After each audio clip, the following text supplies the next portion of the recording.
Allez, nouveau rendez-vous dans cette saison 2023, l'heure des bilans. On a fait le grand bilan de la Formule 1 à retrouver bien sûr sur la chaîne First Team Sport. Si vous ne l'avez pas vu, allez vite vous rattraper. Et de la Formule 1 à la MotoGP, vous le savez, cette saison, il n'y a qu'un pas. Grâce à Margot qui vient nous rejoindre chaque semaine. Ça va Margot ? Super, et vous? Ouais, super. Enfin terminé.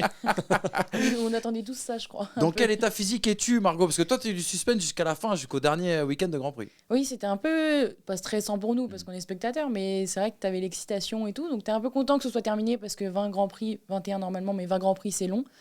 Surtout en fin de saison, quand tout s'enchaîne la nuit. Mais ouais, c'était cool et on a eu un beau spectacle jusqu'à la fin, grâce à Jorge Martin. Donc merci à lui. Exactement. On va parler bien sûr de tout ça dans justement cette vidéo dédiée au MotoGP. On parlera pas de Formule 1 dans cette vidéo, il n'y aura que de la moto, que du deux roues et on va se régaler. Dans un premier temps, on va débriefer justement cette bataille finale entre Bagnaia et Martin. Et puis, on rentrera dans les aspects qui t'ont plu justement dans cette saison 2023. Commençons par cette bataille finale. La MotoGP donc avait rendez-vous, un ultime rendez-vous du côté de Valence. Un week-end qui a tenu toutes ses promesses, on peut le dire, avec Bagnaia, du coup, nouveau champion, double champion en tout cas de MotoGP et champion 2023. Et c'était pas gagné. Franchement, c'était pas gagné parce qu'il y avait 21 points, certes, quand il est arrivé à Valence, mais surtout un Jorge Martin qui lui a mis une pression folle. C'était assez sympa ce week-end parce que de séance en séance, la pression passait d'un pilote à un autre. Donc, il y avait vraiment... Ce jeu-là, et quand tu es spectateur, quand tu es derrière ta télé, ou même quand tu es là-bas, je pense que tu ne sais pas à quoi t'attendre, à tel point que Martin, du coup, lui a vraiment mis la pression en essai l'après-midi, donc pour être qualifié directement en Q2. Et il lui collait à la roue arrière, on peut le voir là sur la photo, et à un moment donné... c'était vraiment, vraiment chaud. Donc, Bagnaia a répondu le lendemain en qualification, en se qualifiant en deuxième ligne. Il a même reçu la première grâce à la pénalité de Viñales, il est parti de la pole position le dimanche. Mais ensuite, c'est Jorge Martin qui a répondu en gagnant la sprint. Et puis après, il s'est passé ce qui s'est passé en course, c'est-à-dire que Martin, les vieux démons de Martin sont revenus et il a essayé de passer Bagnaia, pas au premier tour, mais dans le premier virage au début de la course. Et ils se sont touchés. Ça aurait pu être bien pire. Et finalement, après, il a voulu revenir et il a fait tomber aussi Marquez dans un dépassement un peu trop optimiste. Et finalement, c'est Bagnaia qui a été le plus fort. Et c'est Bagnaia qui est sacré double champion du monde avec Ducati pour la deuxième fois. 2 saisons de suite. Est-ce que justement, c'est pas une victoire au mental, on va dire, pour Bagnaia, qui paraissait un petit peu plus serein que Martin, qui était même chien fou dans ce dernier rendez-vous? Oui, parce qu'en plus de ça, Bagnaia avait déjà l'expérience de l'année dernière. On disait souvent qu'il cédait à la pression, mais quoi qu'on en dise, cette année, la pression, elle était beaucoup moins présente et il savait bien plus la gérer. Et puis après, Bagnaia, c'est un personnage aussi comme ça. Il est vachement serein, il affiche beaucoup de calme, même s'il y avait de la pression en fin de saison. C'était beaucoup plus gérable qu'avec Quartararo, parce qu'il y avait l'expérience et c'était peut-être un peu différent aussi. Et en plus de ça, il y a eu cette gestion de la pression, mais aussi le fait que aujourd'hui, Bagnaia avec la Ducati, même si Martin est revenu et est devenu très très fort, quoi qu'on en dise, Bagnaia c'est devenu le plus fort. Il est en osmose avec sa Ducati. On dirait qu'ils ne font plus qu'un, on pourrait limite dire ça. Et ouais, aujourd'hui c'est le plus fort parce qu'il y a quand même 7 victoires en Grand Prix, 4 victoires en sprint et au total 7 pole positions. Donc l'assurance et l'expérience de ces dernières années, le fait d'avoir perdu le titre en 2021, d'avoir été prétendant au titre mais de ne pas avoir pu vraiment rivaliser jusqu'à la fin avec Quartararo, la bataille vraiment l'année dernière jusqu'à la fin, tout mis bout à bout, et avec l'expérience aussi de cette année, même si ça aurait pu pardon, c'est plus français, mais si ça a pu virer au drame à Barcelone, heureusement tout s'est bien passé, mais ça a été un véritable tournant par exemple dans la lutte pour le titre et ça aurait pu être différent. Justement, c'est un tournant dont tu voulais parler, toi, Hamza. Ouais, justement, parce que physiquement, il avait été quand même assez touché, il me semble. Donc, moi, la question, c'est est-ce qu'il était déjà à ce moment-là à 100% et à quel point ça a pu être un tournant dans sa saison, le fait de revenir aussi rapidement? Ouais, déjà, ça a montré, une fois de plus, la qualité de pilote, le pilote qu'il est, pardon, et le champion qu'il est. Et il était à 100%, il a tout le temps été à 100%, mais en Catalogne, forcément, ça a mis un frein. Parce que c'est là où Martin, on va pouvoir en parler après, mais c'est là où Martin a vraiment commencé à pouvoir remonter. Et c'est là où il s'est un peu aussi révélé. Mais en soi, Bagnaia, il est revenu directement après. Il a loupé aucune course. Et je ne sais pas combien sur la grille, après ça c'est propre aux pilotes moto, pouvait revenir, rouler avec des jambes pas cassées, mais blessées. Parce que finalement, il n'y avait aucune casse, mais plus des contusions et des bleus. Je pense pas que beaucoup de pilotes pouvaient le faire sur la grille. Bagnaia l'a fait, et une fois de plus, ça a prouvé sa qualité, enfin, sa force de caractère, parce que qualité, c'est hyper large, en fait, ce que je viens de dire, mais sa force de caractère et vraiment le bon pilote qu'il est, parce qu'il faut quand même noter qu'après Barcelone, donc oui, il est remonté sur le podium directement après Barcelone en Grand Prix, et après Barcelone, sur les 9 courses, il est monté 8 fois au total sur le podium, avec les victoires comprises. Donc en vrai, c'est un vrai tournant du coup dans sa saison. Je sais pas si en fait c'est un tournant positif ou négatif. Parce que négativement un peu parce qu'il s'est blessé, mais au final ça n'a rien changé dans ses statistiques parce qu'il était pratiquement tout le temps sur le podium. Tu disais tout à l'heure, Margot, Bagnaia et sa Ducati ne font qu'un, le combo parfait entre le pilote et la machine. Est-ce que du coup, on pourrait imaginer que Bagnaia, dans les années à venir, puisse devenir un petit peu le nouveau Verstappen, mais de la MotoGP ? Non, parce que il n'est pas en ultra domination comme Verstappen l'est en F1. Et puis il y a beaucoup d'autres pilotes qui sont derrière. Verstappen, il n'a pas gagné son titre sur le dernier Grand Prix. Donc, et l'année dernière, ça a été pareil avec Quartararo. C'était au dernier Grand Prix de la saison, quoi. Il y a quelqu'un qui est très hispanophile ici dans ce studio, c'est Jorge qui m'intéresse, moi. Et il faut parler de Jorge un peu, Jorge Martin. Non, moi c'est le... En fait, sa saison, c'est peut-être la saison de la révélation. Tu me contrediras si je me trompe. Est-ce que c'est la plus belle saison de sa carrière déjà, tout simplement ? Alors oui, c'est la plus belle saison de sa carrière. Je pense pas que ce soit la révélation parce qu'il a été rookie de l'année, si je me trompe pas, quand il est arrivé. Et on savait déjà que c'était un très très bon pilote, mais qui était déjà assez cassé aussi, comme Rossi l'avait dit. Donc c'était un peu le point d'interrogation là-dessus. Mais si, c'est sa plus belle saison. 2023, c'est 4 victoires en Grand Prix. 8 podiums sur un total de 8 podiums et 9 victoires en course sprint. Il a quand même remonté 66 points Bagnaia. Après, je pense que sa plus grande qualité a été son plus grand ennemi aussi dans sa course au titre.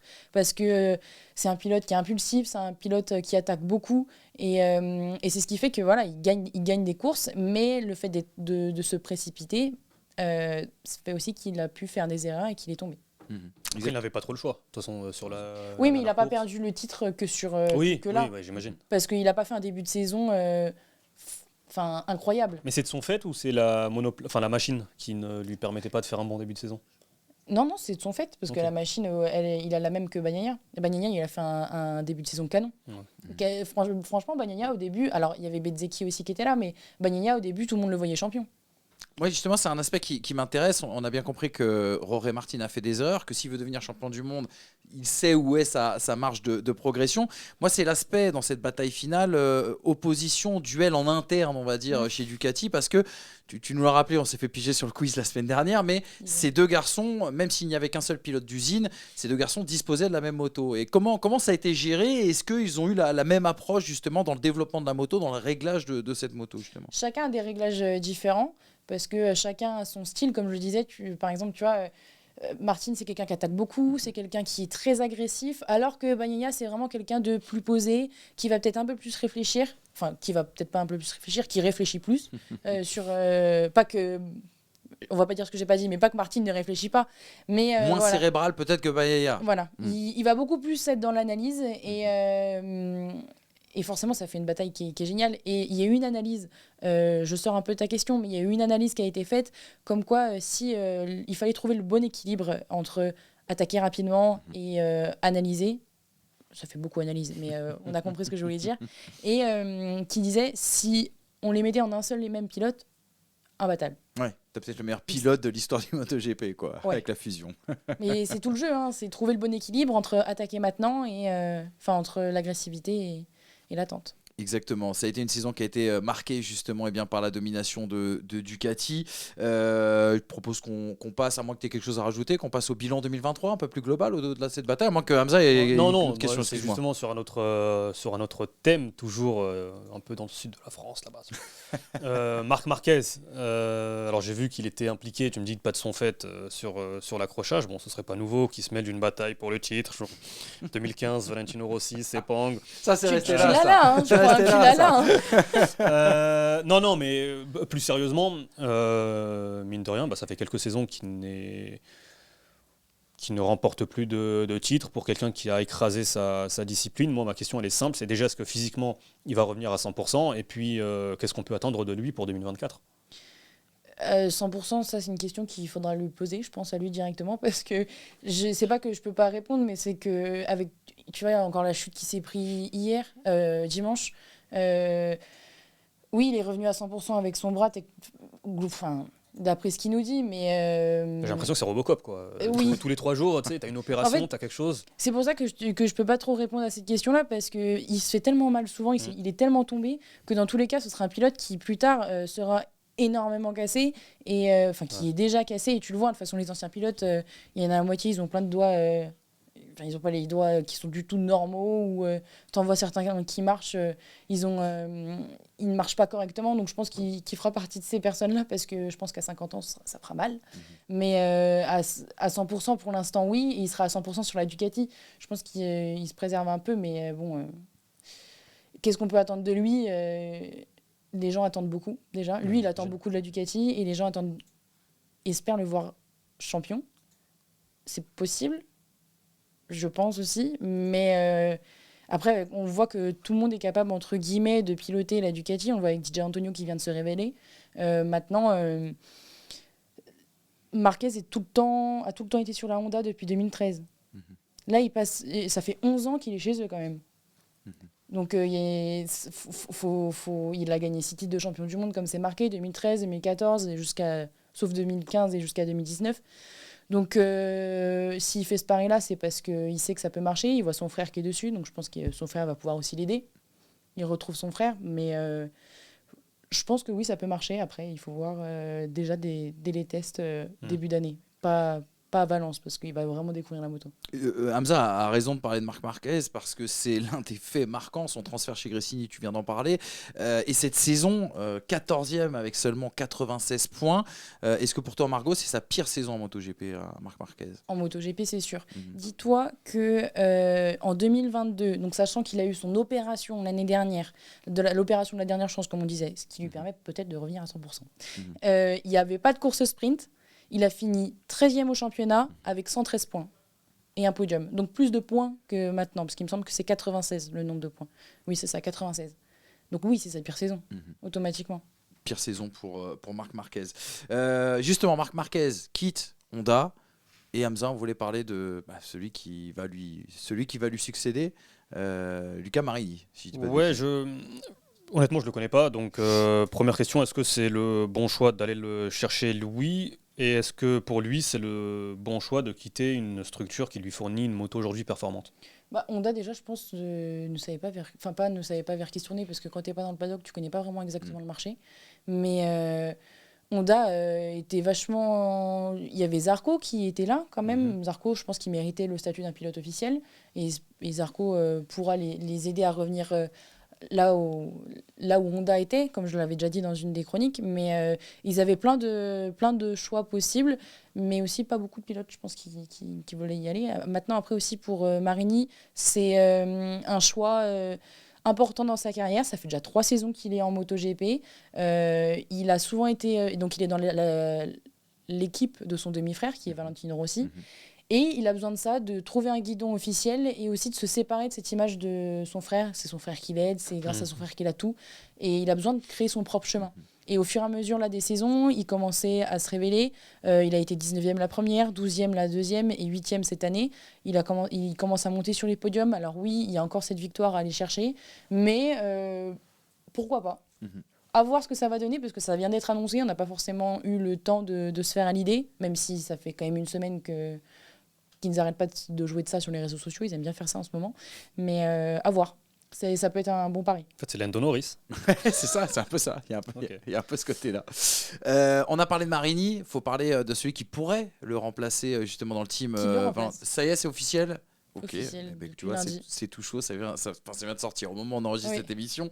Parlons bien sûr de Fabio Di Gianantonio, qui a une saison très contrastée parce que jusqu'au moment où il se fait virer, il est très décevant. Et lorsqu'on apprend que justement Marc Marquez va le remplacer au sein du team Gresini, il s'est complètement révélé, il s'est complètement envolé. Premier podium, des résultats en qualif et la première victoire.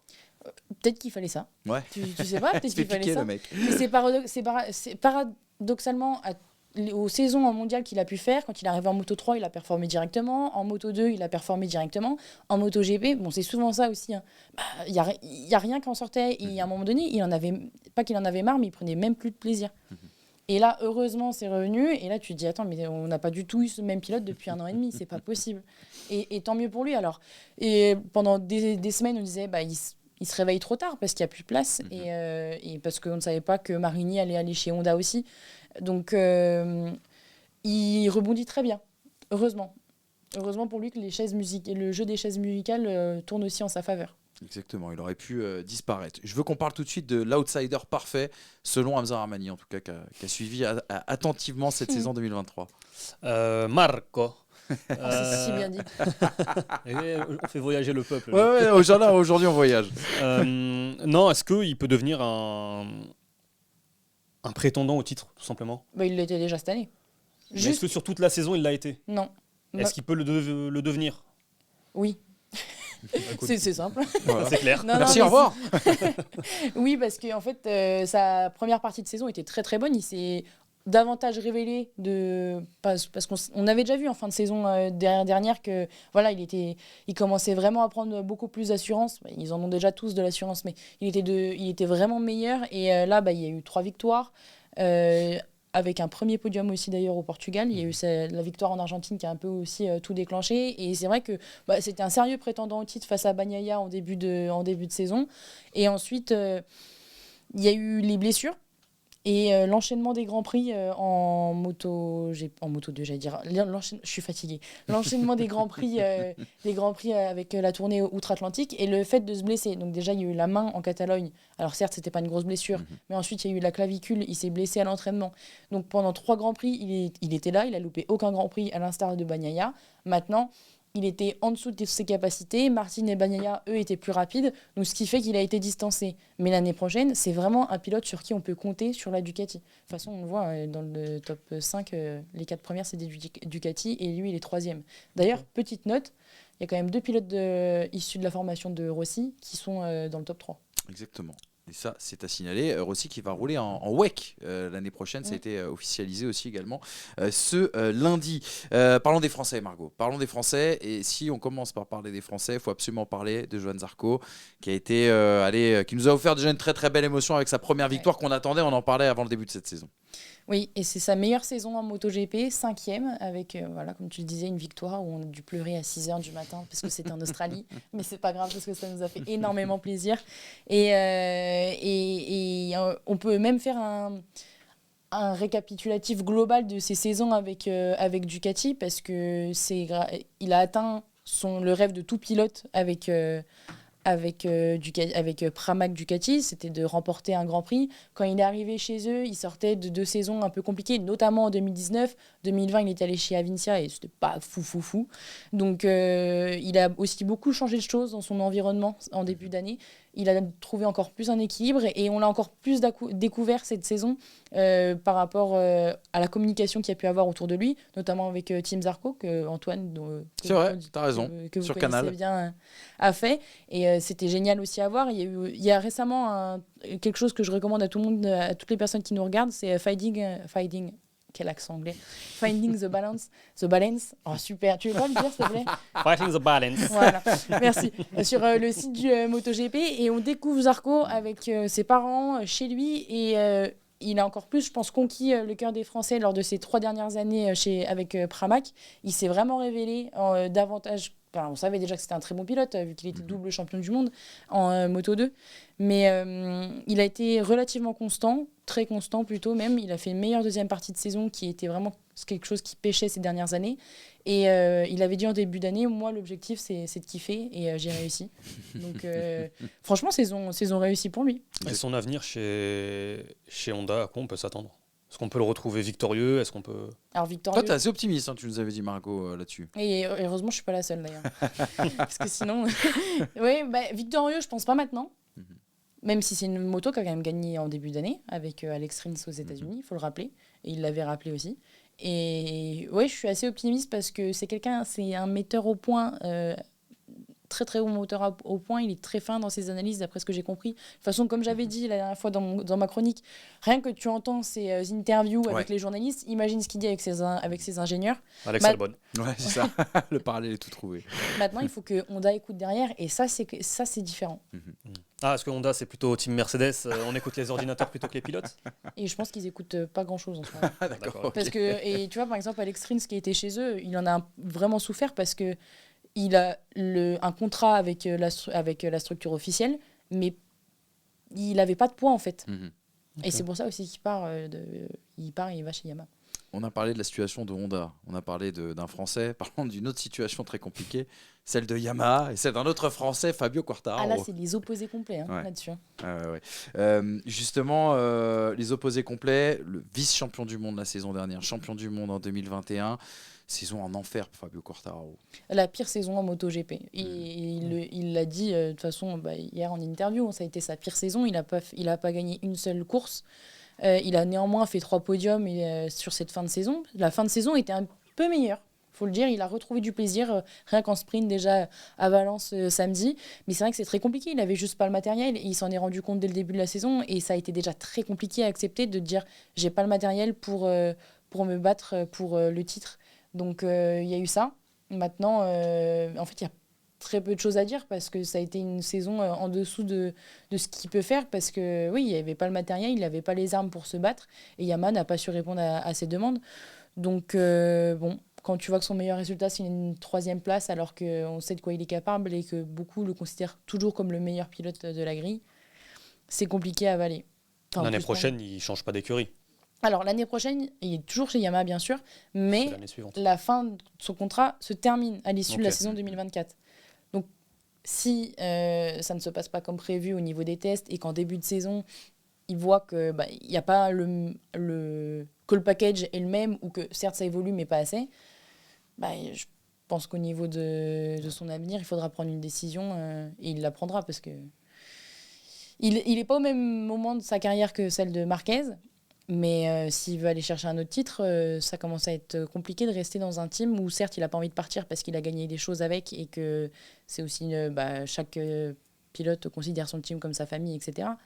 Mais il va falloir prendre des décisions, je pense. Le deuxième plus gros salaire du MotoGP, on le rappelle, Fabio Quartararo, qui pourrait être la grande attraction du mercato de l'année prochaine. Ah, ça va l'être. Ça va l'être, c'est sûr. Je vais faire un teasing, tu sais, mais tout en douceur, mais en effet, on a eu Marquez cette année qui n'était pas prévu, qui devait être l'année prochaine. Donc, Pour refermer ce grand bilan, je sais quelque chose qui a retenu ton attention, Margot, qui a retenu notre attention à tous, hein, même si on regarde forcément le MotoGP d'un petit peu plus loin que toi. C'est cette domination Ducati, cette hiérarchie complètement bousculée ces dernières années en MotoGP. Ducati largement au-dessus, bien sûr, de ses concurrentes. On a parlé de la chute de Honda, de la chute de Yamaha. Et à côté de ça, il y a eu quand même des bonnes surprises. On peut dire qu'Aprilia est une des bonnes surprises peut-être de 2023. Tu nous corrigeras si jamais c'est pas le cas. Et KTM aussi également. Je dirais plus KTM que Aprilia. KTM d'ailleurs termine 2e au championnat constructeur et devant Aprilia. Aprilia, c'est vrai qu'en début de saison, on se disait c'est vraiment la 2e force du plateau, notamment à l'issue des tests hivernaux. Mais finalement, c'est plus KTM. Bon, Ducati, c'est quand même envolé. Après, ils ont 8 motos sur la grille, donc forcément, ça aide. Je ne cesserai de le répéter. Ça aide pour le spectacle aussi, du coup.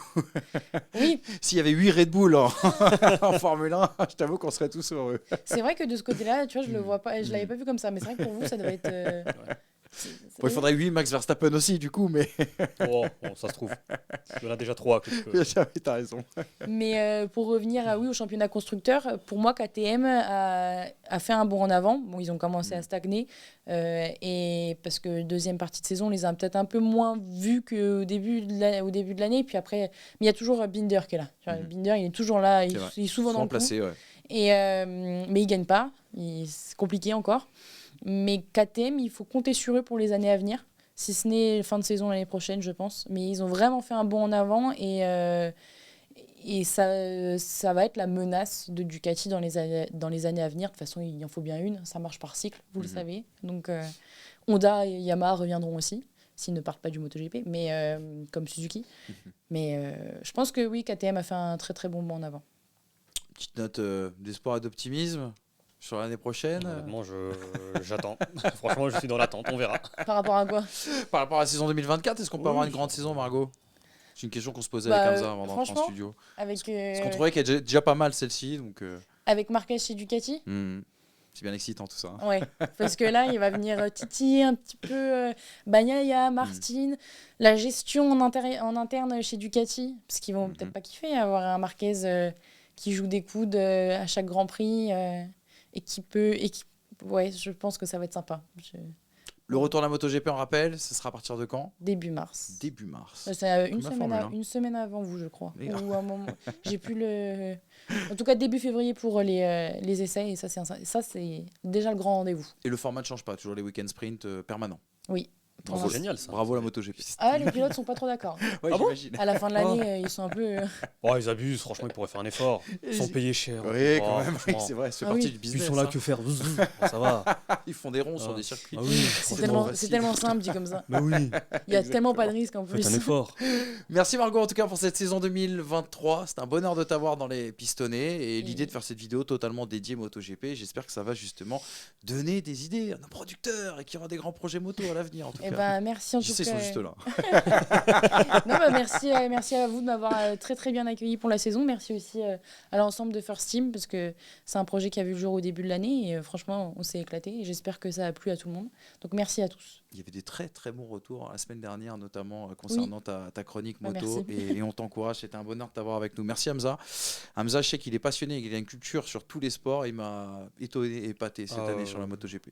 Bravo. Ah bah je pensais pas t'étonner justement. Et je pense que le téléspectateur le sait parce que le quiz la semaine dernière nous prouve que. Oui, je sais pas le dire. Hein, ouais. Bon. Ah mais bon, t'as vu, on a bien travaillé cette semaine quand même. On a bien travaillé. Merci les amis, merci First Team, merci mon Polo toujours aux manettes. Et on se retrouve donc la saison prochaine. Ciao.